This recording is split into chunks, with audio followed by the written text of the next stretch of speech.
जगत सारा क्षणिक है और आत्मा एक नित्य है। आत्मा का अनुभव बस एकमात्र नित्य है।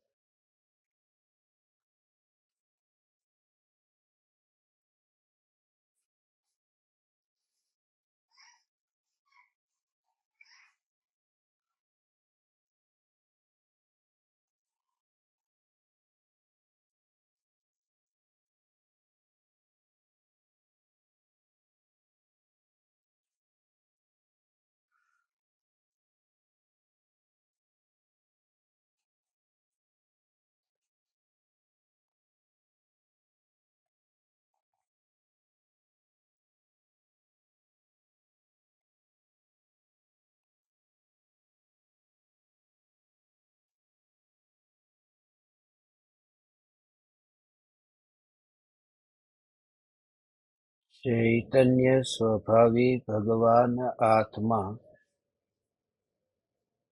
अनादि अनंत शुद्ध चैतन्य मात्र है।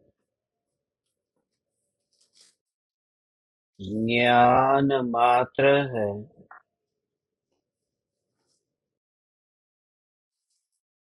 मैं शुद्ध चैतन्य मात्र ज्ञान मात्र भगवान आत्मा हूँ। प्रति समय यह जागृति बनी रहे, इस जागृति का नाम धर्म है। देह की प्रत्येक क्रिया के काल में और विकल्पों के बहते प्रवाह के काल में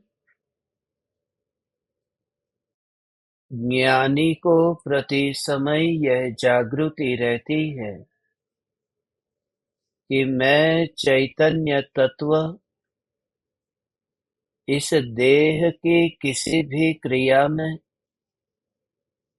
और विकल्पों के बहते प्रवाह में कहीं भी मिला नहीं हूँ। ऐसा शुद्ध चैतन्य तत्व मैं हूँ।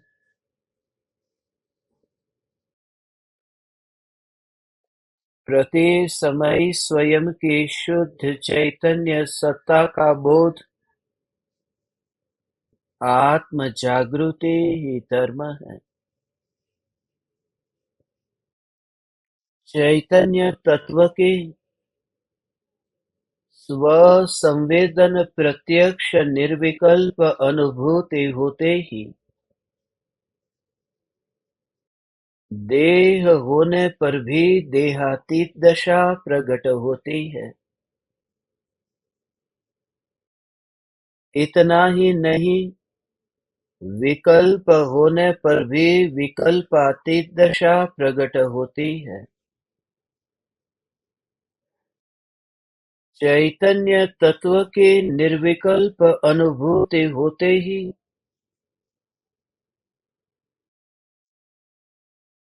सर्व जीव सिद्ध समान शुद्ध है ऐसी यथार्थ प्रतीति होती है।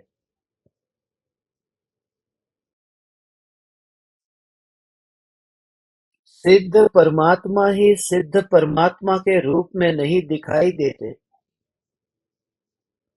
निगुद से लेकर मनुष्य तक के सभी जीव परमात्म स्वरूप दिखाई देते हैं। देह दृष्टि छूटते ही, विकल्प दृष्टि छूटते ही मिट्टी के पिंड के पड़ोस में जो अनादि अनंत ध्रुव चैतन्य सत्ता वास कर रही है, यह अनादि अनंत ध्रुव चैतन्य सत्ता में एकत्व होते ही प्रत्येक आत्मा में परमात्मपना दिखाई देता है। मैं स्वयं को शुद्ध चैतन्य स्वरूप मानता हूँ। तो मैं जगत के सभी जीवों को शुद्ध चैतन्य परमात्मा स्वरूप देखता हूँ,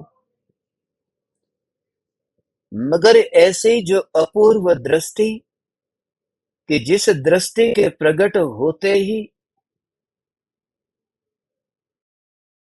यह दृष्टा ही दृष्टि में बना रहता है।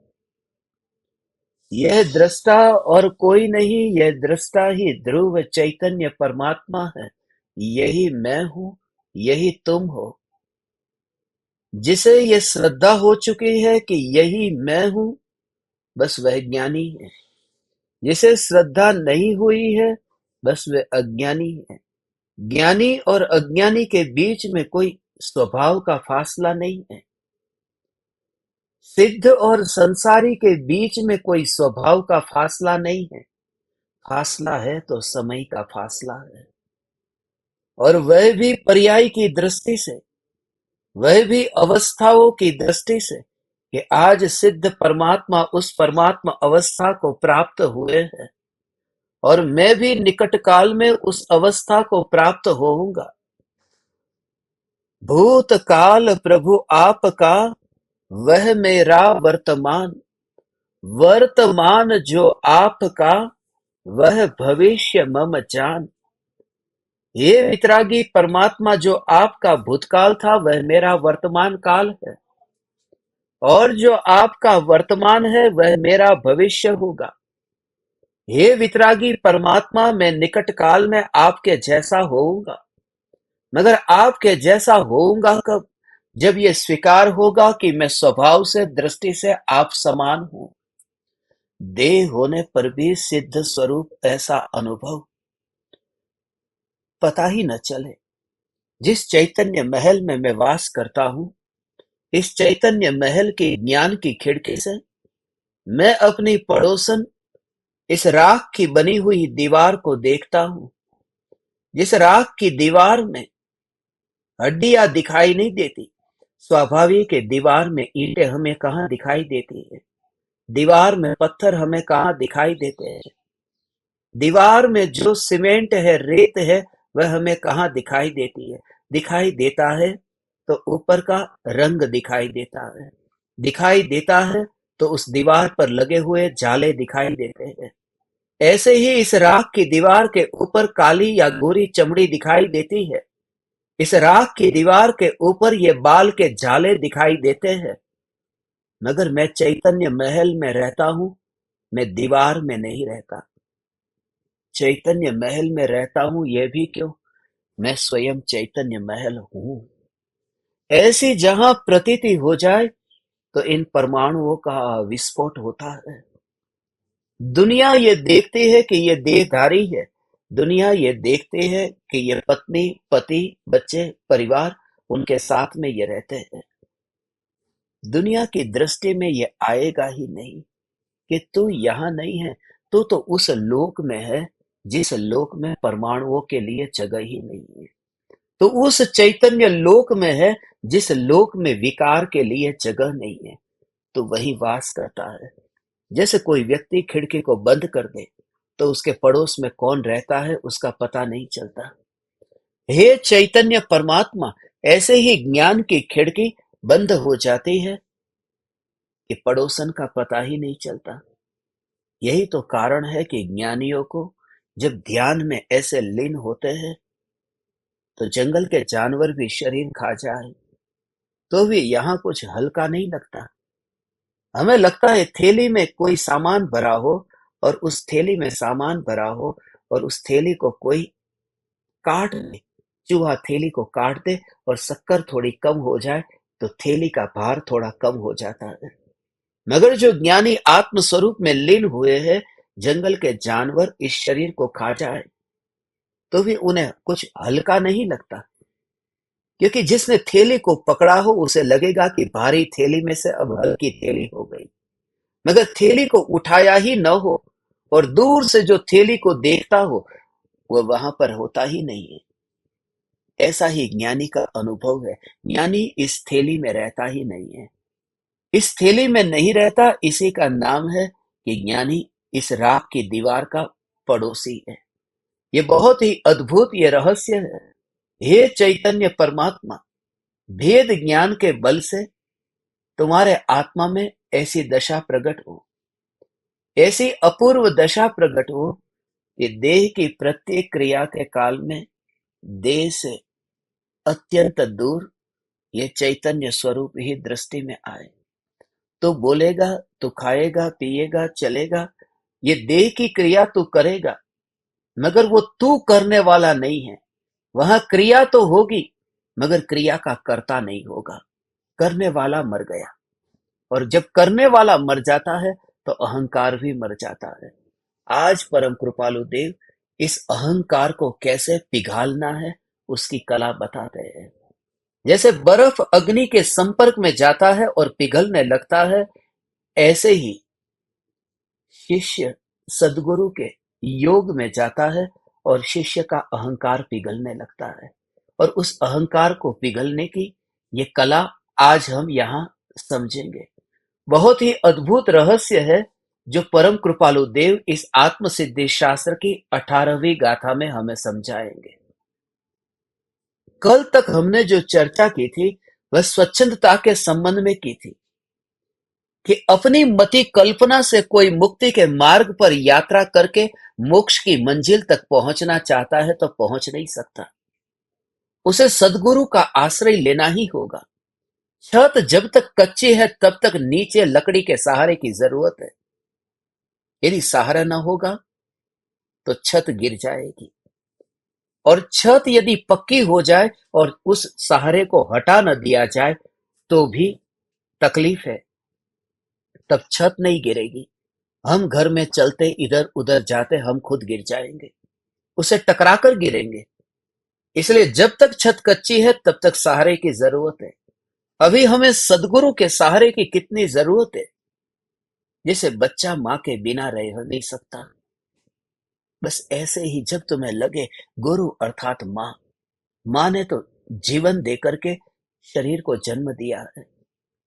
ये जो शरीर को जन्म दिया है, 50 साल 60 साल की जिंदगी दी है, 100 साल की जिंदगी दी है, और उसका भी भरोसा क्या।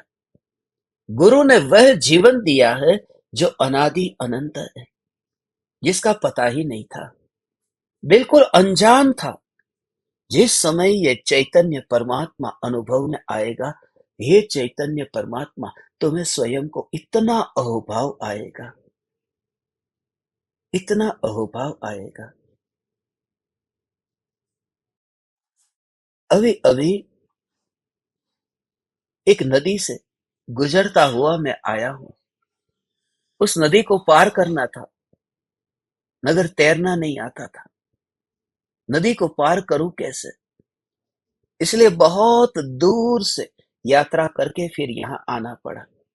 उस दूरी से यात्रा करने में ही देरी हो गई, मगर उस समय परम कृपालु देव की याद आ रही थी कि नाव नहीं थी, मुझे इस किनारे से उस किनारे जाना था।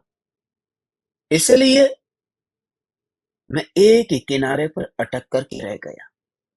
तब याद आई कि नदी के इस किनारे से उस किनारे पर जाने के लिए भी कोई एक नाविक चाहिए, और नाविक के बिना कैसा अधूरापन लगता है।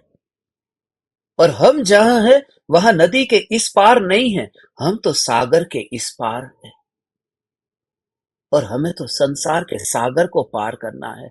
बाहर की नदी को पार करने के लिए भी नाविक की जरूरत पड़ती है, तो ये संसार सागर के किनारे से उस किनारे तक पहुंचना जो दिखता ही नहीं है, यही तो दोनों में अंतर है। नदी और सागर में यही अंतर है कि नदी के दोनों किनारे दिखाई देते हैं और सागर का एक ही। जन्म एक किनारा है, मृत्यु दूसरा किनारा है। हमें जन्म का किनारा तो दिखाई देता है, मगर मृत्यु का किनारा दिखाई नहीं देता। हमें हमारा जन्मदिन याद है, मृत्यु की तो याद ही नहीं आती। इसलिए ज्ञानियों ने संसार को नदी नहीं कहा, सागर कहा, भव सागर कहा, संसार सागर कहा, संसार सिंधु कहा, कि संसार सागर से पार होना। हमें जन्म ही दिखाई देता है, मृत्यु दिखाई नहीं देती, और मृत्यु जब तक न दिखाई दे तब तक अहंकार पिघलता ही नहीं है। अहंकार को पिघालने के लिए, अहंकार को जड़ मूल से उखाड़ने के लिए मृत्यु को देखना जरूरी है, और गुरु मृत्यु है। जहां जाकर के शिष्य मरने लगता है, मरने लगता है, माने जो भी अक्कड़ता लेकर के गया था वह अक्कड़ता छूटने लगती है। इतना जिज्ञासा से गया था, इसलिए विनयवान होकर के बैठा, अत्यंत विनयवान होकर के बैठा, और ऐसे बैठा बकरी की तरह, बकरी जैसे नीचे बैठती है झुक करके, फिर अपने दोनों आगे के पैर नीचे झुका करके पानी पीती है।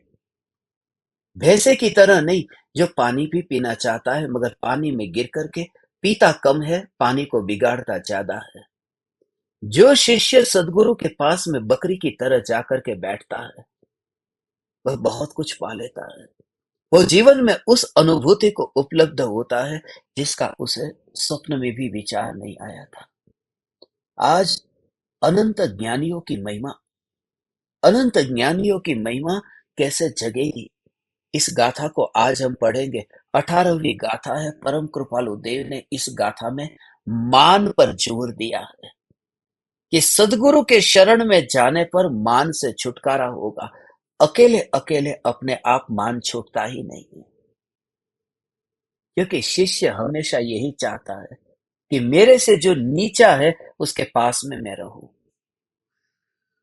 इसलिए ऊंट हमेशा पहाड़ के पास में जाने से डरता है। ऊंट रेगिस्तान में क्यों रहते हैं? क्योंकि जहां पर कोई दूसरा हो ही नहीं, वहां ऊंट ही सबसे ऊंचा है। पहाड़ के पास में जाए तो ऊंट को पता चले कि मुझसे भी कोई ऊंचा है। अहंकार चाल चलता है, और गुरु उस चाल को मात दे देते हैं। और गुरु वह कला सिखाते हैं कि तुझे जो चाहिए वह बिना अहंकार का भी यदि प्राप्त होता हो, तुझे चाहिए आनंद, तुझे चाहिए शांति सुख, यदि वो बिना अहंकार के भी प्राप्त होता हो, इसलिए परम कृपालु देव ने उसे निर्दोष सुख कहा, निर्दोष आनंद कहा। निर्दोष आनंद का अर्थ यही है कि जिस आनंद के लिए मुझे किसी को नीचे न गिराना पड़े, मुझे किसी को अपमानित न करना पड़े, मुझे किसी की लकीर को छोटा न करना पड़े, मुझे किसी को नीचे न देखना पड़े। निर्दोष आनंद वह है जहां मैं अकेला हूं और स्वभाव से आनंद को भोगता हूं। यद्यपि ये बात बहुत कठिन है, क्योंकि कृपालु देव ये कहते हैं कि मान को छोड़ना बहुत मुश्किल है। मान तो नाक का मैल है, नाक का मैल है, कान का और आंख का नहीं, नाक का मैल है। स्वयं को अनुभव होता है ना, कान का मैल इतना चिकना नहीं होता, आंख का मैल इतना चिकना नहीं होता, नाक का मैल चिकना है, चिकना तो है ही, मगर बार बार तैयार होता रहता है। थोड़ा सा, थोड़ा सा, थोड़ा सा, कितना भी तुम निकालो। नाक के मैल को हम निकालते हैं, हमको अनुभव होता है कि नहीं? निकालने जाए तो भी उंगली में चिपक जाता है, निकालने जाए तो भी नाक में थोड़ा रह जाता है। ये नाक का मैल, वह जो मान का भाव है वह नाक का मैल है। कितना भी दूर करने जाए तो भी वह कहीं ना कहीं रास्ता बना करके छुपा हुआ पड़ा रहता है। अहंकार का पूरी तरह से मिटना तभी हो सकता है जब ये बोध हो, जब मैं का भाव मर जाए देह के परमाणुओं के साथ में, जो मैं का भाव है। अभी जो ये लगता है किसी ने मुझे गाली दे दी, और कैसे अंदर में झटका लगता है, वो जो झटका लगा है वो गाली सुनने के कारण नहीं है, वह झटका लगा है मैं के भाव के कारण। मैं हूं, बस उस मैं का भाव सताता है। वरना उस व्यक्ति ने गाली देकर के मेरा क्या बिगाड़ा? उसने अपनी जबान खराब कर ली, मेरा क्या बिगाड़ा? मगर वह गाली भी ऐसे चुभती है, ऐसे काटती है जैसे व्यक्ति को तलवार से काटा गया हो। और वो जो काटती है और पीड़ा पहुंचाती है, उस पीड़ा का कारण भी वहां मैं हूं। ये मैं का भाव मरता जाता है देह में से, और सत्ता मात्र पर जोर आता है। चैतन्य चैतन्य चैतन्य चैतन्य चैतन्य चैतन्य, ऐसी धारा चलने लगती है। ये धारा ज्ञान ज्ञान ज्ञान ज्ञान, कौन है अब छोटा और कौन है यहाँ बड़ा, ये सब कल्पना के खेल है। अपने फ्लैट की एक खिड़की से झोपड़ी को देखता हूँ तो अपने को बड़ा देखता हूँ। अपने ही फ्लैट की दूसरी खिड़की से देखता हूँ किसी का विला बंगला तो अपने को छोटा देखता हूँ। एक ही फ्लैट है, एक ही कमरा है। इस खिड़की से देखा तो अपने को बड़ा देखता हूँ, दूसरी खिड़की से देखा तो अपने को छोटा देखता हूँ। धर्म इसका नाम है, ये खिड़कियां बंद हो जाए। धर्म इसका नाम है, ये तुलना बंद हो जाए। क्योंकि मैं अतुल बल का धनी हूं। मैं वह तत्व हूं कि जिसकी तुलना जगत के किसी भी पराये पदार्थों के साथ में नहीं की जा सकती। मुझ में क्या कमी है, इसलिए इतना सूक्ष्म भाव है कि महावीर भगवान आप जैसे है ऐसा ही मैं हूं। ये चैतन्य परमात्मा, जब तुझे ये अनुभव होगा न, तब तुझे पूर्णता का पूर्णता का पूर्णता का अनुभव होगा कि भगवान जैसे आप है ऐसा ही मैं हूं। इतना भी भाव क्यों? मैं जो हूं सो मैं हूं, आप है सो आप है। इस गाथा को हम पढ़ते हैं और मैं आज आपको वह स्वरूप बताने की भावना पाता हूं। हे ज्ञान दीपक, यदि तू भाव से भीग करके सुनेगा, यदि तू अंतर में इस चैतन्य तत्व की पुकार को भाव से भीग करके सुनेगा, यदि तू छिलके को न पकड़ करके भीतर के दाने को ग्रहण करेगा, तो वह दाना अंदर जाकर के तेरे खून में, तेरी रग रग में दौड़ेगा। वरना छिलके में कोई पौष्टिकता नहीं है। देख, ऐसा जो अहंकार का भाव है, मैं का भाव, बस मृत्यु से पहले ही मरने की कला सीख लेना, उसका नाम है निरअभिमानीपना। जहां मृत्यु का इंतजार न करना पड़े। जैसे ही मुर्दे के सामने जाकर के कोई गाली देता है तो मुर्दा कोई प्रत्युत्तर नहीं देता। मुर्दे के सामने जाकर लोग देखते हैं न, फूल के हार पहना देते हैं। थोड़ी देर पहले रास्ते पर चलते हुए जिससे टक्कर लग जाती थी, उसे हम गाली देते थे, लड़ाई झगड़ा करने पर उतर जाते थे। आज उसी व्यक्ति को थोड़ी देर के बाद में उसका जनाजा रास्ते से निकलता है, हम हाथ जोड़ने लगते हैं। उसका चेहरा देखते ही हाथ जोड़ने लगते हैं, उसका हाथ जोड़ने लगते हैं, क्योंकि अहंकार है। वो अहंकार जिंदा के सामने बहुत सताता है। मुर्दा के सामने जाकर के अहंकार को चोट नहीं लगती, जितनी जीते हुए के सामने लगती है। यही तो कारण है, जितने हार मुर्दे पर चढ़ाए जाते, काश उस व्यक्ति को जीते जी इतना आदर मिलता, मगर नहीं मिलता है। सुकरात को जहर पिलाने के बाद भी उसे यूनिवर्सिटी में पढ़ाया जाता है। जितने भी महापुरुष यहाँ हुए हैं, उनको बाद में ही, क्योंकि वहां कोई ठेस नहीं पहुंचती। जीवंत पुरुष के सामने बैठना माने पूरी तरह से अपने आग्रह और अहंकार को पिघालने जैसा है। गुरु की तस्वीर अपन घर में लेकर आए, पूरब में रखनी है, पश्चिम में रखनी है, उत्तर दक्षिण कहाँ रखनी है, रख लो। तस्वीर कुछ भी मना नहीं करती। छोटी तस्वीर बनानी है, बड़ी तस्वीर बनानी है, तुम्हें कितने खर्च करने हैं, बस वो तस्वीर तुम्हें कुछ भी नहीं कहेगी। मगर जिंदा के सामने बैठना हो, वह कहेगा कि मैं पूरब की ओर मेरा मुंह होगा और तू बैठ, तुझे पश्चिम की ओर देखना होगा। मैं देखता हूं उत्तर की ओर, तू बैठ सामने।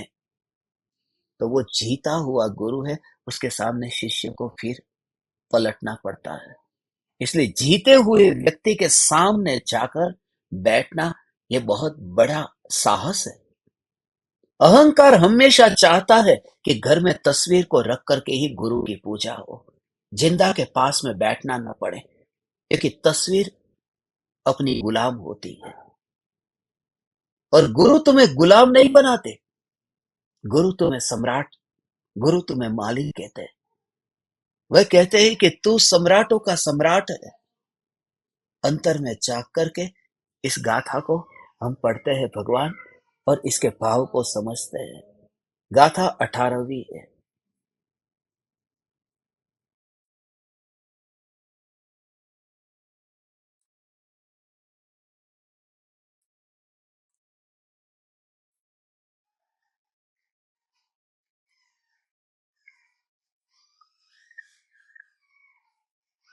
यहाँ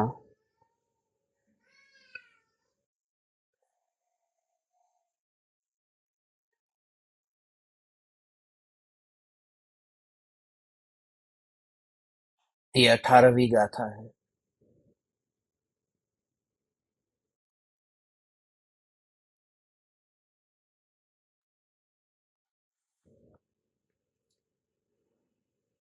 मानादिक शत्रु महा, निज छंदे न मराय, जाता सदगुरु शरण मा, अल्प प्रयासे जाय। मान आदि कषाय आत्मा के महाशत्रु है। अपनी आग्रह युक्त बुद्धि से उनका नाश नहीं होता है। वे कषाय भाव सद्गुरु की शरण में जाने पर अल्प प्रयास से ही नष्ट होते हैं।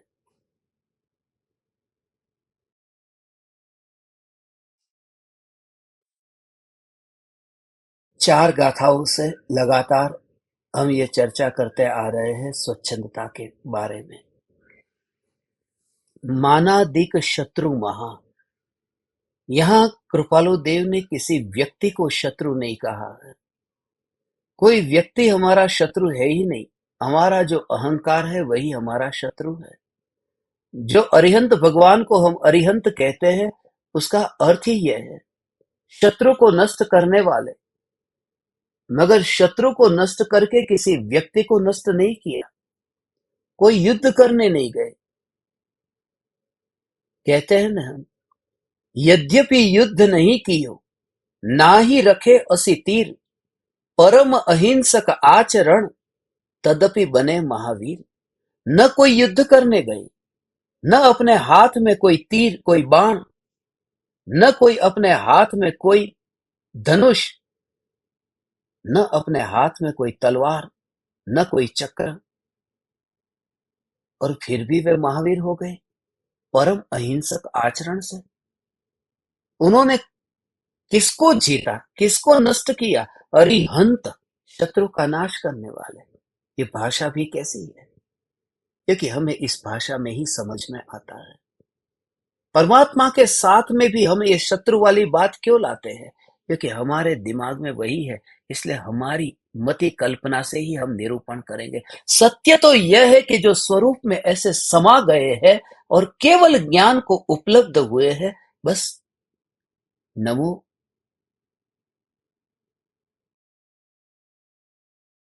सर्वज्ञ परमात्मा। मैं सर्वज्ञ परमात्मा को नमस्कार करता हूँ, शत्रु को नष्ट करने वाले को नमस्कार करता हूँ। मगर बात यह है कि शत्रु का भाव समझे तो भी तो भी ये नमोकार मंत्र शुरुआत में जगत के जीवों को आत्मा तक पहुंचाने के लिए है। इसलिए नमोकार मंत्र भले कितना भी महान मंत्र हो, कितना भी महान मंत्र हो, मगर साधक जब साधना के पथ पर चलता है, तब उसे ये बात थोड़ी अटपटी तो लगती ही है। नमो अरिहंताणम, ये तो रोज का हमारा रूटीन हो गया है। बचपन से ही हमारे कंठ में वह ऐसा समा गया है, इसलिए हमें विचार नहीं आता। शत्रु का नाश करने वाले, शत्रु का नाश करने वाले, शत्रु का नाश करने वाले। इतना ही क्यों कहते हो? यह भी तो कहो कि सृजन क्या किया है। संहार करने की बात करते हो तो सृजन की भी तो बात करो। और वास्तव में महिमा तो उसकी है। जो भीतर में वितराग परिणति के फूल खिले हैं, महिमा उसकी है। कांटे को नष्ट करने गए हैं, महिमा उसकी नहीं है। महिमा इसकी है। गुलाब की महिमा इसलिए तो है, कमल की महिमा इसलिए तो है कि कांटों के बीच में भी गुलाब का फूल खिला है, कीचड़ के संग में रहकर के कमल खिला है। ये महिमा ऐसी है। इसलिए मुझे ज्यादा रुचि उसमें नहीं है कि शत्रु का नाश करने वाले परमात्मा है, अरिहंत। बात यह है, जो वितरागी और सर्वज्ञ है, बस वे अरिहंत है। इसलिए तो हम सच्चे देव की परिभाषा में यहां से ही तो शुरुआत करते हैं। जो वितरागी है, सर्वज्ञ है, हितोपदेशी है, वे ही अरिहंत है, वे ही सच्चे देव है।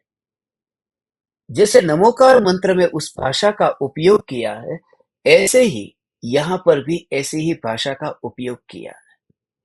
माना दिक शत्रु महा, निज छंदे न मराय, जाता सदगुरु शरण मा, अल्प प्रयासे जाय। सदगुरु की शरण में जाते ही ये भाव अल्प प्रयास से ये दूर होते हैं। सदगुरु की शरण में जाते ही गुरु कुछ भी नहीं करते, मगर शिष्य जब ऐसा अहोभाव लेकर के जाता है, तो वो जो मैं पना था, वह मैं पना देह में जो था, वह छूटने लगता है। वह पूछता है कि मैं मार्ग को जानता नहीं हूं, आप मुझे मार्ग बताओ। गुरुदेव ये कहते थे, जो मार्ग को जानते भी नहीं है और दूसरे से पूछते भी नहीं है, वे अहंकार के कारण ही भटकते रहते हैं। पूछना चाहिए। ये शिष्य गुरु के पास में जाकर के गुरु की शरण में जाता है। ये बात खास, ये शब्द तुमने पढ़े, यहां ये कहते हैं कि गुरु के चरण में नहीं, गुरु की शरण में। चरण में जाना बहुत आसान है। चमड़े के पास में जाकर के, नाखून के पास में जाकर के अपने हाथ को लगा देना बहुत आसान है। अंगूठी को छू लिया, गुरु के चरण की पूजा हो गई। शरण का अर्थ है कि जहां काया ही नहीं, जहां पूरी तरह से समर्पण है। शरण में जाने का भाव बहुत बहुत बहुत सूक्ष्म है। बौद्ध मत में एक चमार की कहानी आती है। कहानी ऐसी है कि एक चमार था और उस चमार अपने घर के पीछे जाता है। सुबह सुबह उठा है, घर के पीछे जाता है और पीछे उसने देखा एक कमल का फूल, बेमौसम कमल का फूल खिल गया है। उस कमल के फूल को देख करके चमार को आश्चर्य होता है कि ये कोई मौसम नहीं है और ऐसा सुंदर कमल का फूल खिला। इसके पीछे कारण क्या है? ये कौन सा चमत्कार हो गया? तभी किसी ने कहा, ये कमल का फूल तभी खिल सकता है, हो सकता है कि यहां पर इस रास्ते से बुद्ध का विहार हुआ हो। मगर बात जचती नहीं थी कि बुद्ध जैसे महापुरुष विहार करे और हमें पता तक न चले इस गांव में। मगर उस चमार ने पता कराया, तो पता चला कि बुद्ध पास के ही गांव में आज है। पता चला कि बुद्ध कल उसी रास्ते से गुजरे थे। उस फूल को उसने अपने हाथ में लिया। उसने सोचा कि अब इसका करूं क्या? ऐसा सुंदर फूल खिला है। विचार आया कि इस फूल को बेच दूं। चमार था न, बेचने का भाव आया। कितने में बेचूं? अब जो जूते की सिलाई करता हो, जूते तैयार करता हो, वह क्या करेगा? 1 रुपया, 2 रुपया, 5 रुपया कितना मांगेगा? मगर उसे विचार आया कि ऐसा फूल मैं कहां बेचूं। एक ही काम करता हूं, राजा के पास में जाकर के इस फूल को बेचता हूं। सुबह सुबह निकला है, अपने हाथ में कमल का फूल लेकर के राजधानी की ओर कि जैसे ही सम्राट से मिलूं और कहूं कि ऐसा फूल आपने इस मौसम में कहीं नहीं देखा होगा। अभी तो घर से थोड़ा निकला ही था कि राजा का रथ सामने से आ रहा था। रथ ऐसा चमक रहा था और सुबह सुबह सूर्य की रोशनी उस रथ पर ऐसी पड़ती थी कि जैसे रथ पर ऐसी चमक थी कि जैसे दूसरा सूरज सामने हो। दूसरे सूरज को सामने से वहां पर वो देखते कि अरे ये क्या। थोड़ी देर तो ये चमार वहां पर देखता रह गया, मगर सामने से राजा नीचे उतरे। राजा ने इस चमार को हाथ में जो कमल का फूल देखा, उसे कहा कि ये कमल का फूल क्या तुम मुझे दोगे, बेचोगे? इसने कहा हाँ हाँ, आपका ही है, मगर अब बात थी कि कितने में बेचना। अब उसकी सोच में 1 रुपया 2 रुपया, ज्यादा से ज्यादा, अब राजा सामने थे तो 1 स्वर्ण मुद्रा, 2 स्वर्ण मुद्रा, कितनी मांगो। मगर एक अभी होठ हिल नहीं पा रहे। 1 स्वर्ण मुद्रा, 2 स्वर्ण मुद्रा, मगर तभी ऐसा विचार आया कि राजा है, मांग लेता हूं, मांगता हूं। अभी 1,000 ही बोल देता हूं, जब मांगना ही है तो 1,000 स्वर्ण मुद्रा। और अभी ये सौदा चल ही रहा था, अभी ये तय ही हो रहा था कि अभी मुंह से बोलेगा।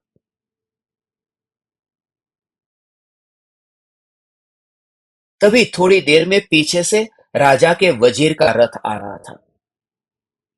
राजा के वजीर का रथ आया और वजीर नीचे उतरा। वजीर ने इस चमार को कहा कि ये फूल बेचना है। अभी तो राजा का सौदा पक्का नहीं हुआ था, और वजीर ने सामने से बोला, 1,000 स्वर्ण मुद्रा दूंगा। मगर राजा बीच में था। वजीर ने राजा से कहा, मेहरबानी कीजिए, मेरे और चमार के बीच में आप मत आइए। मैं जानता हूं कि आपके पास में संपत्ति ज्यादा है, इसलिए यहां पर एक दूसरे के साथ में हम कोई स्पर्धा करने नहीं बैठे। मैं जानता हूं यदि प्रतियोगिता होगी तो आप ही जीत जाएंगे, मगर मेरे पर इतनी कृपा कीजिए कि ये फूल मुझे खरीदने दीजिए। वजीर ने कहा, 1,000 स्वर्ण मुद्रा दूंगा। चमार को लगा कि इस फूल में कुछ तो है, कुछ तो है, कि जो वजीर 1,000 स्वर्ण मुद्रा मेरे बोलने से पहले देने को तैयार हो गया। मगर उसके अंदर में एक लोभ जगा। ये लोभ ही तो है। उसे लगा कि 1,000 स्वर्ण मुद्रा मिल सकती है तो 2,000 क्यों नहीं मिल सकती। बोलता हूं 2,000 स्वर्ण मुद्रा, मगर डर लग रहा था कि कहीं 1,000 स्वर्ण मुद्रा का जो सौदा हुआ वह भी कहीं कैंसिल न हो जाए, ऑफर आया है वह भी कहीं चूक न जाओ। मगर फिर भी साहस जुटाया। बोलने ही जा रहा था कि ये कमल का फूल, उसके लिए मैं 2,000। तभी पीछे पीछे नगर सेठ का रथ आया और नगर सेठ ने कहा, ये कमल का फूल बेचना है, मैं खरीदने को तैयार हूं। अब तो चमार को लगा कि इस फूल में कुछ तो ऐसा है। ये फूल की महिमा कैसे ही। और उस समय उस नगर सेठ के पास में बहुत धन था। इतना धन था कि जब राजा को भी जब धन की जरूरत पड़ती थी तो नगर सेठ से कभी कभी धन लेना पड़ता था। ऐसा नगर सेठ कि जो राजा को भी धन देता। मगर नगर सेठ ने सामने से कहा,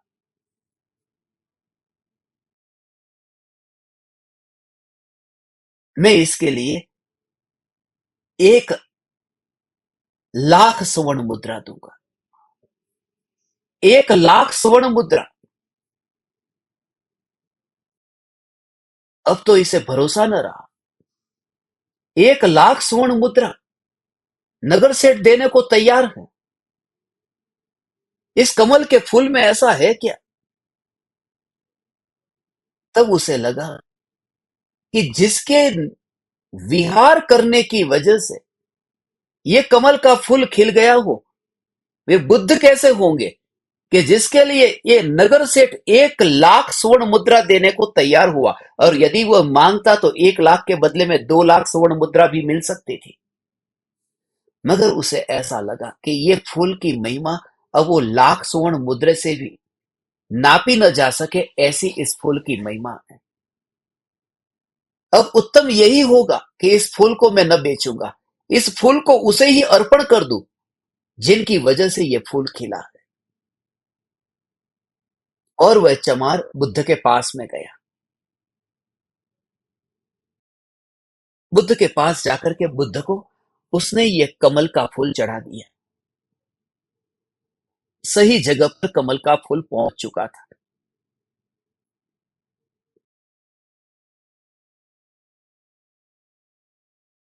उस दिन बुद्ध ने प्रवचन में कहा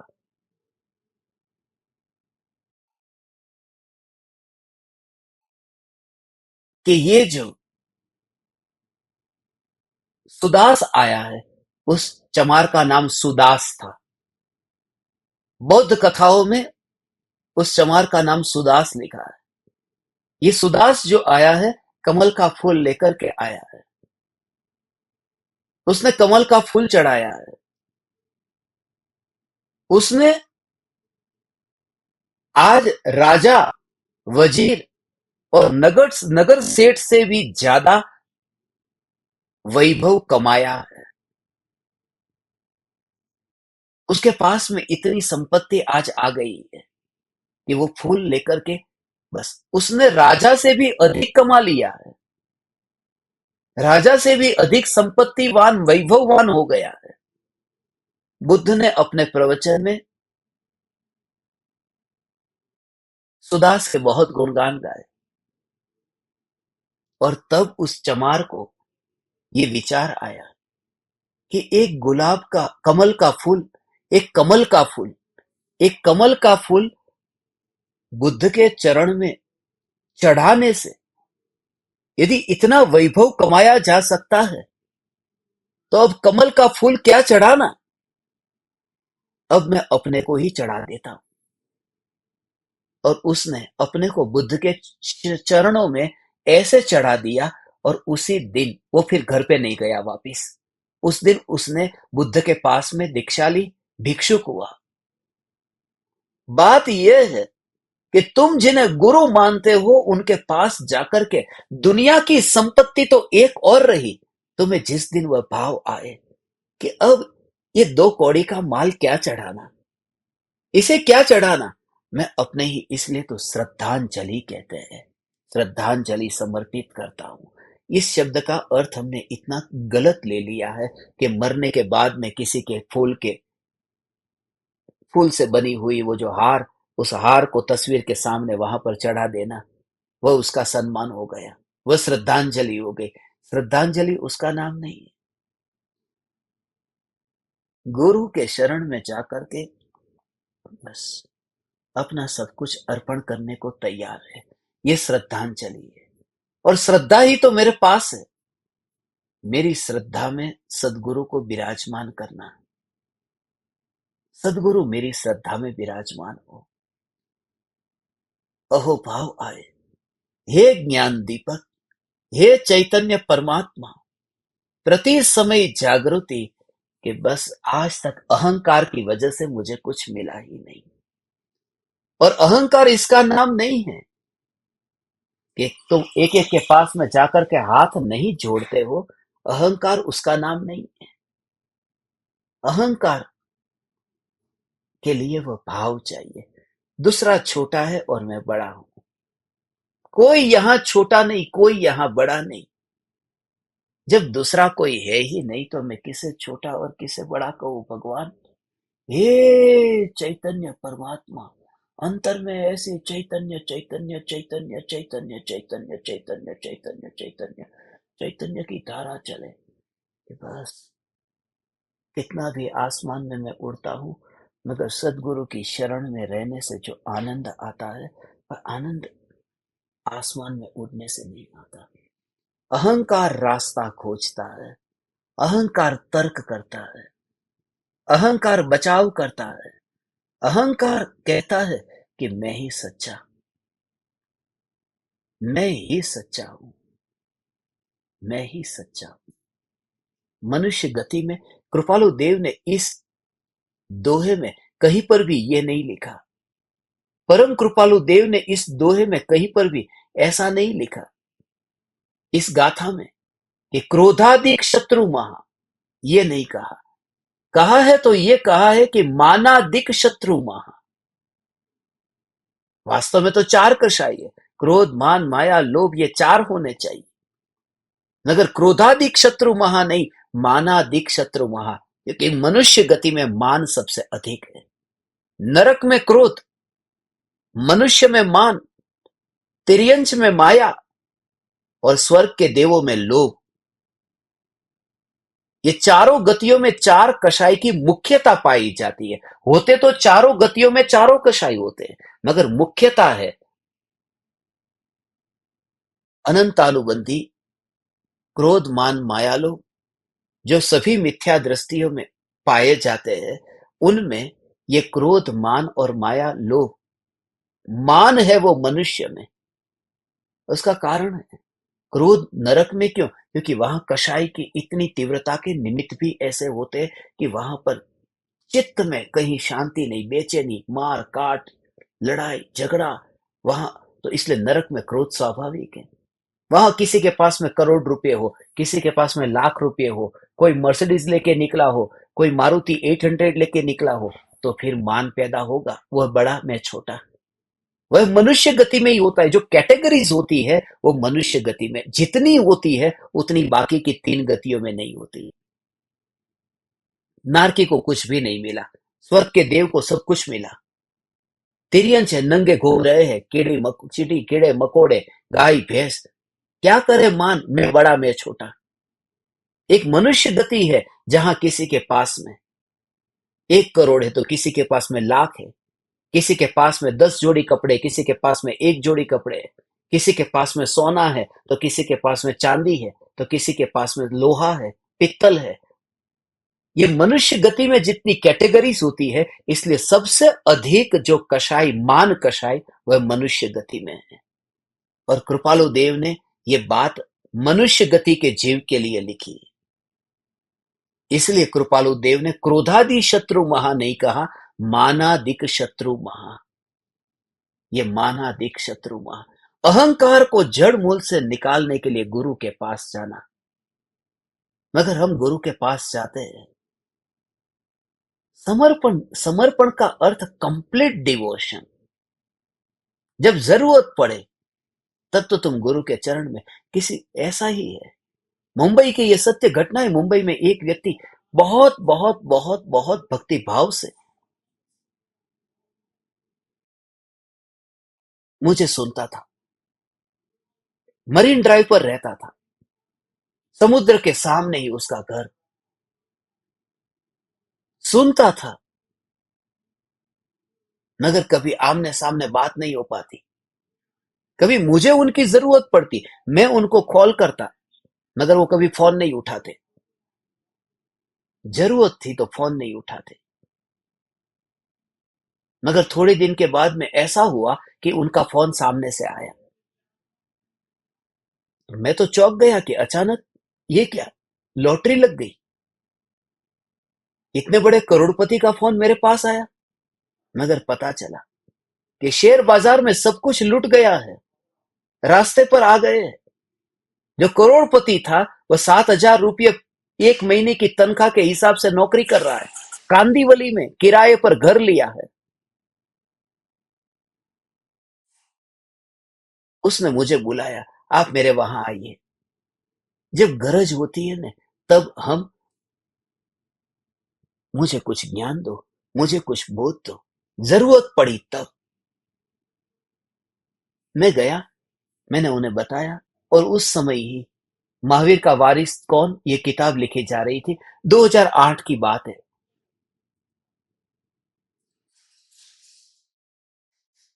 थोड़े महीने तक उनके पास गया, उनको बताया, चिंता मत करो, ये किस्मत के खेल है, ये पुण्य पाप के खेल है, सब चला जाएगा, ये पुण्य भी जाएगा, पाप भी जाएगा, यह घड़ी भी बीत जाएगी, चिंता क्यों करते हो। सुनते थे, बहुत खुश होते थे। मगर थोड़े दिन के बाद में जब मैं परदेश गया, 3 महीने बाद में वापिस लौटा, मैंने फोन किया, उन्होंने फोन उठाना बंद कर दिया। किसी मित्र से मुझे पता चला कि फिर से वो कांदीवली चले गए।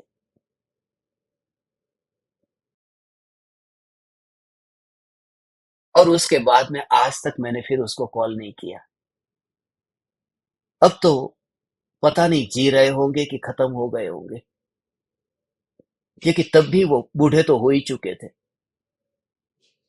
अभी 16 साल बीत गए। मगर ये मैं उनकी बात नहीं कर रहा हूं, हमारी सभी की यही हालत है। जरूरत पड़ती है तब बस दिन में 10 बार फोन करेंगे, जरूरत नहीं पड़ेगी तो तू कौन और मैं कौन। और उस दिन से लेकर के मैंने भी फोन नहीं किया, क्योंकि उनके दिमाग में ये बात मैं डालना नहीं चाहता था कि मैं तेरे धन से प्रभावित हूं। बस अब तुझे कर्म के खेल ही दिखाएंगे, अब तुझे कर्म के खेल ही पाठ सिखाएंगे। कृपालु देव कहते हैं, सदगुरु की शरण। मैं तो उसका गुरु भी नहीं था, मैं तो टीचर था, मैं तो उसे पढ़ाता था। यहां तो गुरु की शरण में जाना माने बस वहां पर कि मैं आपको क्या क्या अर्पण करूं, आगे आएगा न। माना अधिक शत्रु महा, निज छंदे न मराए।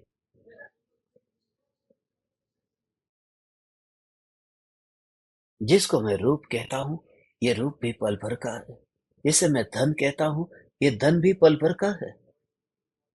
ये पल भर का है, इसका क्या। जिसे तुम कहते हो मेरी नाक इतनी सुंदर है, मेरे कान इतने सुंदर है, मेरे गाल इतने सुंदर है, मेरा चेहरा कितना सुंदर है, मेरे बाल कितने सुंदर है, ये पल भर की बात है, थोड़ी ही देर की बात है। कभी राख होकर के ये उड़ेगा, पता नहीं चलेगा। इसलिए शांत भाव से विचार करना। आज रात्रि में सोने से पहले हे ज्ञान दीपक, ये तत्व विचार हम सब करेंगे। अहंकार के भाव को जड़ मूल से मिटाने के लिए गुरु ही एकमात्र शरण है। सब कुछ और सिर्फ खुशामद करने की बात नहीं है। गुरु तुम्हारी खुशामद चाहता ही नहीं है। खुशामद मत करना। वहां तो मेरे पास में कुछ भी नहीं है, मैं क्या करूं, मैं क्या करूं।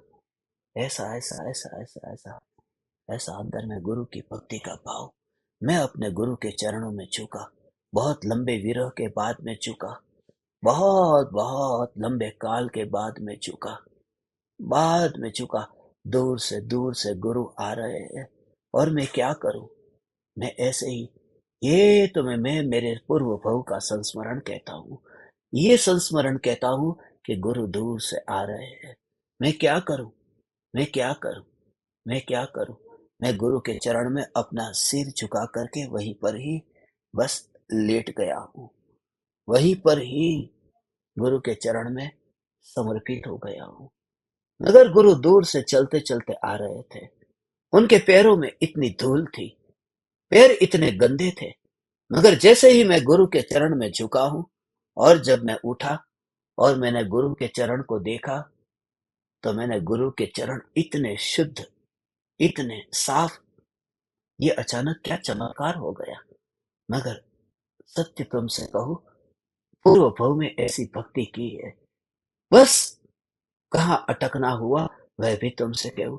जब ये झुकना हुआ और गुरु के चरण थोड़ी देर में तो इतने साफ देखे, कैसे हो गए वे साफ, हो गए साफ। बहुत लंबे काल के बाद में गुरु से मिलन हुआ था, और मिलन के कारण विरह के बाद में जब मिलन होता है, तब अंदर में जो शोक, अंदर में जो समाया, इकट्ठा हुआ, वह सब अश्रु के रूप में बाहर निकलता है। आंसू इतने बहे हैं कि आंसू ने गुरु के चरण को धो डाले थे। आंसू ने ही गुरु के चरण को धो डाले। कोई पानी से गुरु के चरण को धोया जाता है? आंसू से धोया जाता है। मंसूर कहता है न, अल-हिल्लाज मंसूर ये कहता है, जब उसके टांग को काट दिया जाता है, वो खून निकलता है, उस खून से अपने हाथ को वह धोता है और ये कहता है, लोग पूछते क्या कर रहा है? कि वजू कर रहा हूं। मुस्लिम लोग नमाज से पहले वजू करते हैं, पानी से धोते हैं। उसने कहा कोई पानी से वजू किया जाता है? ये वजू करता हूं। ये जो भाव है ना भगवान, हे चैतन्य परमात्मा, हे चैतन्य परमात्मा, गुरु के प्रति भक्ति का भाव, मेरे आंसू बहते बहते गुरु के चरण धुल गए। मगर गुरु के चरण जो धुल गए थे, ये तो मैं मेरे पूर्व भव की बात करता हूँ। गुरु के चरण धुल गए हैं, मगर गुरु के चरण धुलने पर भी वह जो मोह का भाव, वह मोह का परिणाम न धुला था, क्योंकि वह मोह का परिणाम वह आंसू के बाहर जाने से नहीं धुलता, वह मोह का परिणाम परिणति के अंदर ढलने से धुलता है। आह, आह, आह, आह, आह। ऐसा पूर्व अनुभव जिससे हम वंचित रहे। गुरु की भक्ति तो बहुत की है, बहुत की, मगर कोरी भक्ति थी। हे ज्ञान दीपक, हे ज्ञान दीपक, हे ज्ञान दीपक, कृपालु देव ने निज आत्मा की अनुभूति सहित जो भक्ति समझाई, हम धन्यभागी हुए। फिर से कहता हूँ, रोज रोज रोज तुमसे कहता हूँ, रोज रोज रोज रोज रोज तुमसे कहता हूँ।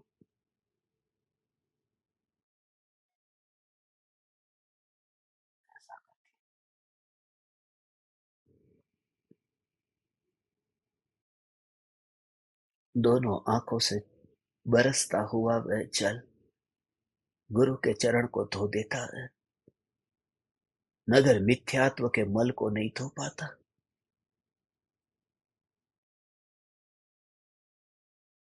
क्योंकि खारे पानी से पैर धोए जा सकते हैं, मगर खारे पानी से मलिन परिणति को निर्मल नहीं किया जा सकता। उसके लिए खारा पानी नहीं चाहिए, उसके लिए अमृत चाहिए। वह अमृत ही मैं हूं। कृपालु देव ये बोध करा रहे हैं, कृपालु देव ये बोध करा रहे हैं भगवान। इस बोध से ही परम पद की प्राप्ति होगी। हे ज्ञान दीपक, हे चैतन्य परमात्मा, मानादिक शत्रु महा, आ, आ, आ, निज छंदे न मराय, जाता सदगुरु शरण मा। उनकी करुणा, इतनी करुणा, इतनी करुणा, इतनी करुणा, इतनी करुणा, हजार दोष है मगर फिर भी माफ करते हैं। हजार अपराध लेकर के गए तो भी उसे क्षम्य करते हैं, उसे अनदेखा कर देते हैं, क्योंकि परमात्मा बहुत बड़ा है और अपराध बहुत छोटा है। वही दृष्टि है गुरुदेव के जीवन की घटना। क्या तुम जानते हो, गुरुदेव जब मुंबई में आते, आजाद मैदान में गुरुदेव के प्रवचन होते, पूज्य गुरुदेव श्री कांजी स्वामी के जो प्रवचन होते थे, उस समय विरोधी भी उतने आते थे, बहुत विरोध करते कि ये क्या लगा रखा है, पुण्य धर्म नहीं, पुण्य से मोक्ष नहीं होता, ये क्या बात करते हैं। जब गुरुदेव का विरोध करने के लिए लोग इकट्ठा होते, बाहर खड़े रहते, लोगों की भीड़ बाहर, इतनी भीड़ खड़ी रहती और गुरुदेव को पता चलता कि बाहर लोग जो है वे निंदा करने के लिए, वे पत्थर बरसाने के लिए वहां बाहर खड़े हैं। और गुरुदेव क्या कहते मालूम है? गुरुदेव ये कहते थे कि वो लोग जो बाहर खड़े हैं, वो तो तीन लोक के नाथ परमात्मा हैं, वो धूप में खड़े हैं, थोड़ी उनके लिए कुछ पांडाल की व्यवस्था करो, कुछ छाव की व्यवस्था करो, बेचारे धूप के मारे पसीने पसीने हो रहे हैं। जो गालियां देने आए उनके लिए पांडाल की व्यवस्था करो, उसके लिए छत्र की व्यवस्था करो। हे चैतन्य परमात्मा, हम धन्य भागी है ऐसे गुरुदेव को पाकर के। गुरु अर्थात जिसका हृदय बहुत विराट है।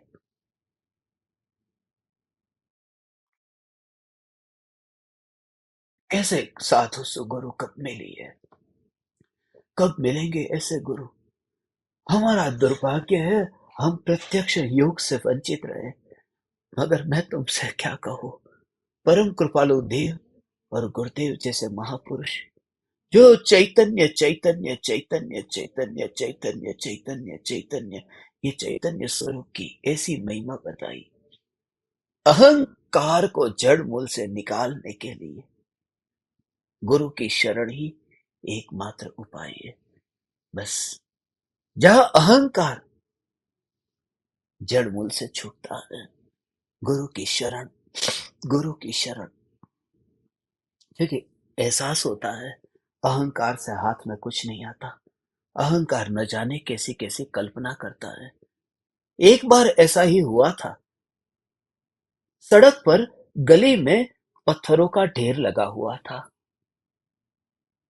और उन पत्थरों के ढेर में से किसी एक बच्चे ने एक पत्थर को उठाया और वहीं पर ही सामने सम्राट का महल था। इस पत्थर को हाथ में उठाते ही जोर से उसने पत्थर फेंका महल की ओर और वो पत्थर ऊपर उठा। पत्थर ऊपर उठ रहा है और पत्थर खुश हो रहा है। ये देखो मेरा विकास, मैं कितना ऊपर उठ रहा हूं, मेरा कैसा विकास हो रहा है। और भी पत्थर वहां थे, उन पत्थरों के बीच में चर्चा होने लगी कि देखो वो जो पत्थर है मेरा मामा है। दूसरा है बोला कि वो जो पत्थर जा रहा है मेरा चाचा है। देखो चंद्र की यात्रा पर निकला है, मंगल की यात्रा पर निकला है, कितना महान है। उस बच्चे ने तो पत्थर को उठाकर राजा के महल की ओर फेंका था, मगर वो पत्थर फूला नहीं समाता जैसे हम फूले नहीं समाते। थोड़ी देर किसी ने कह दिया, सचमुच आज तो मैं आपसे बहुत आनंदित हूं। थोड़े ऊंचे उछलने लगते हैं। आज जो तुमने सब्जी बनाई है, ऐसी सब्जी मैंने अपने जीवन में कभी नहीं खाई। अंदर से क्या होता है उस समय ध्रुव की जागृति रहती है। भगवान, आज जो तुमने मुझे क्यूर खिलाया है, ऐसा क्यूर तो मुझे किसी ने नहीं खिलाया था। तुरंत ही अंदर से लगता है कितना अहोभाव आता है, इतना अहोभाव आता है कि अरे मेरी ये तारीफ, अहंकार जो है वो अहंकार ऐसे रास्ता निकालता है, ऐसे रास्ता निकालता है। सिर्फ तारीफ थोड़ी सी कर दी, तुम्हारा जो ड्रेस है, तुम्हारी जो साड़ी है, साड़ी बहुत अच्छी है। और उसमें भी यदि कह दिया जाए कि कल जो साड़ी तुमने पहनी थी उससे आज की साड़ी तो और बेहतर है, तो और अच्छा लगता है। क्योंकि हमेशा भूतकाल से हमें अपना वर्तमान और अधिक अच्छा लगता है कि अरे कल से भी आज की साड़ी और भी अच्छी। अब वो पत्थर ऊपर जा रहा है, पत्थर जा रहा है, ऊपर जा रहा है, वह आकाश में जा रहा है। तो उसे एहसास होता है कि बस मेरा विकास हो रहा है। और भी जो पत्थर है वो पत्थर खुश हो रहे हैं क्योंकि हमारा रिश्तेदार ऊपर जा रहा है। और वो पत्थर गया और जाकर के सीधा ही उस खिड़की के साथ टकराया और कांच फूट गया।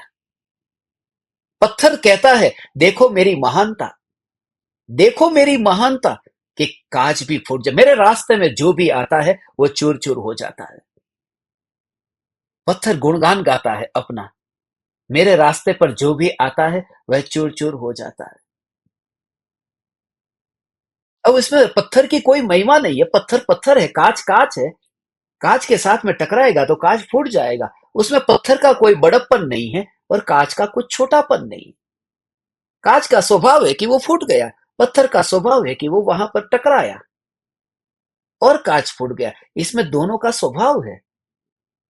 मगर पत्थर आकाश में उड़ता है और जैसे ही सम्राट के महल के कांच की खिड़की के उसके अंदर गया कि वहां तो मखमल जैसा मुलायम गलीचा था। और पत्थर कहता है, देखो, सम्राट को पहले से पता था, उसने मेरा स्वागत करने के लिए गालीचा बिछा करके रखा है। मैं कौन हूं तुम्हें पता है? सम्राट भी जिसके लिए गालीचा बिछा करके रखता है, ऐसा मैं। अहंकार रास्ता ढूंढता है,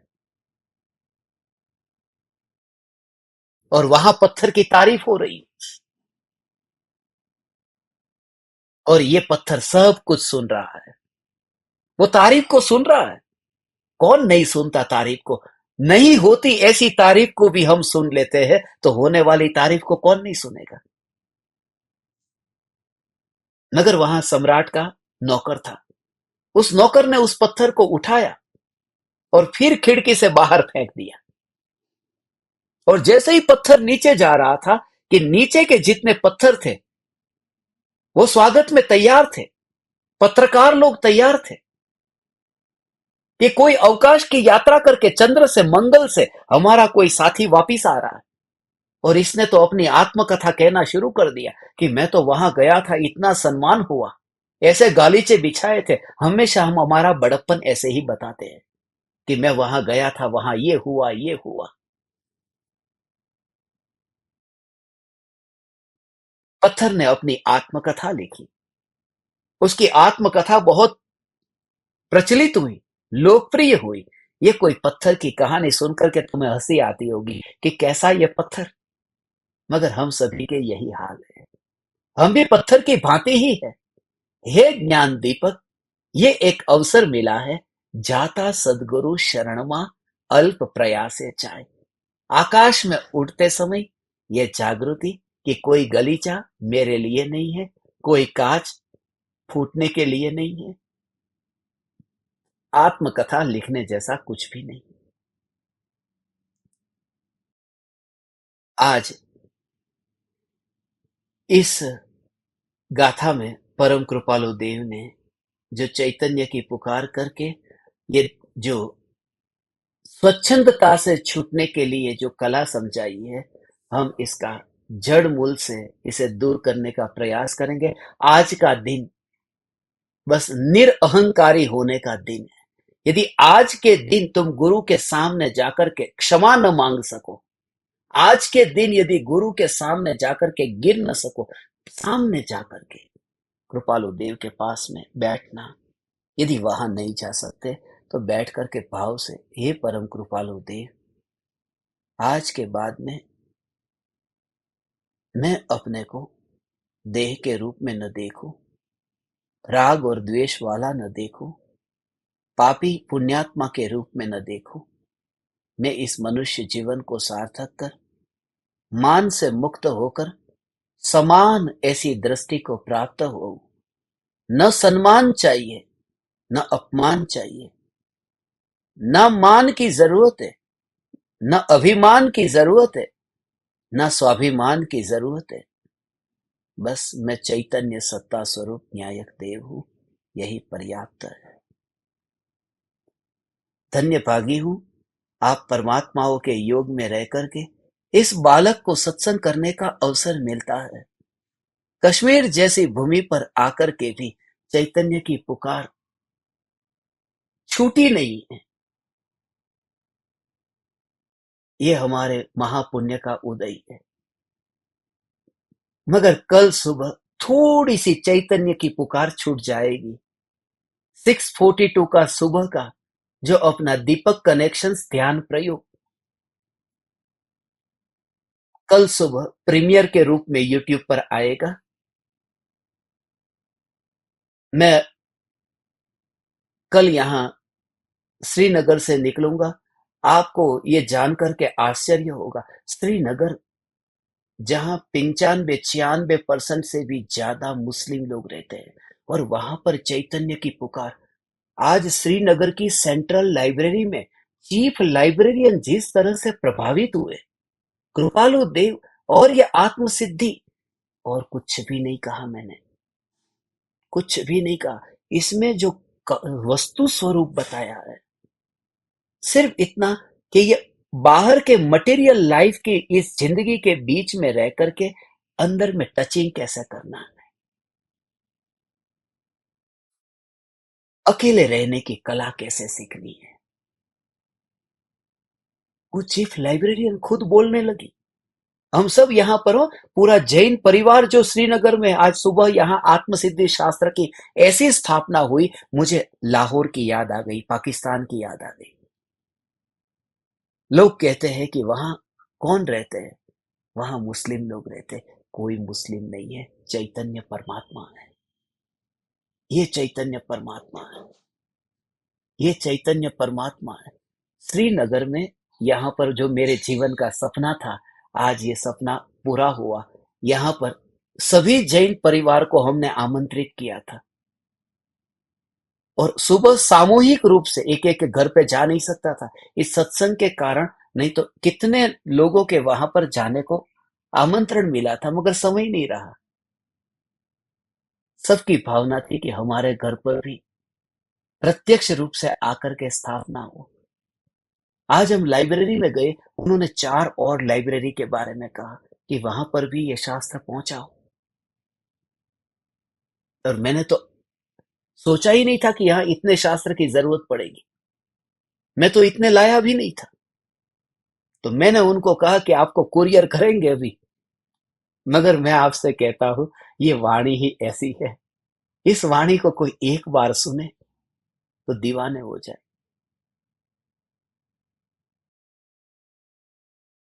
चैतन्य चैतन्य चैतन्य की ऐसी दीवानगी। जितने भी ज्ञान दीपक हुए ने, वो यहाँ ज्ञान दीपक हुए, जहां यहाँ मैं रहता हूं ने, वहां पर सुबह सबको ग्रुप में जोड़ा है, ज्ञान दीपक की साधना शुरू की। सुबह शाम नित्यक्रम साधना। मैं धन्य भागी हूं जिन्होंने इस कार्यक्रम का आयोजन किया है, जिन्होंने यहाँ पर आत्म सिद्धि शास्त्र की स्थापना करने में अपना योगदान दिया है। और मैं आप समस्त परमात्माओं को, ये 3 दिन की श्रीनगर की यात्रा इतनी आनंदमयी रही है, इतनी आनंदमयी रही है, और परम कृपालु देव की वाणी को यहाँ पहुंचाना था, यहाँ पहुंचाना था। हे ज्ञान दीपक, ये कहना नहीं था, मगर मैं तुमसे कह दूं, तुम सब जानते हो ने, रात को 10 बजे मैं सो जाता हूं, मगर अब मैं तुमसे कह देता हूं, कल रात को मैं 12:45 सोया हूं। 12:45 जहां मैं ठहरा हूं, वहां पर वो कह रहे कि और बताओ, और कहो। अंदर से उठने का मन नहीं होता। ये चैतन्य, ऐसा ये आत्मा का स्वरूप, ऐसा ये, इतना अंतर से अहोभाव, इतना अहोभाव। काल पक गया, ये काल पक गया।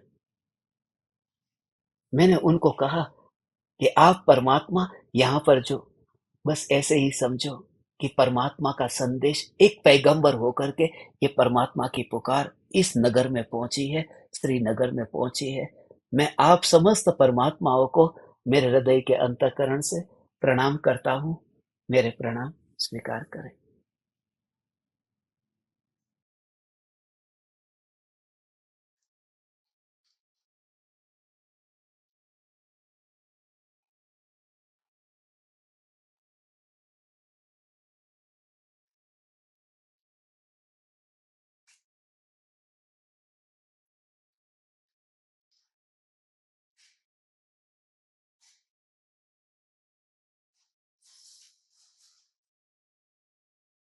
अहो अहो श्री सद्गुरु करुणा सिंधु अपार,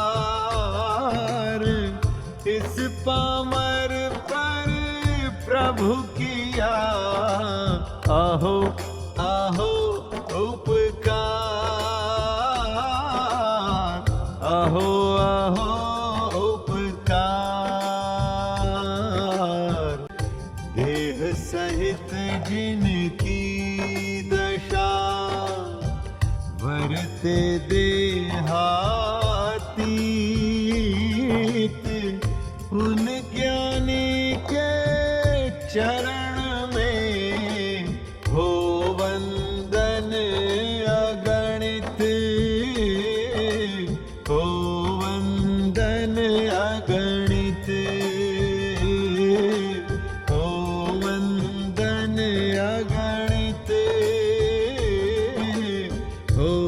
वंदन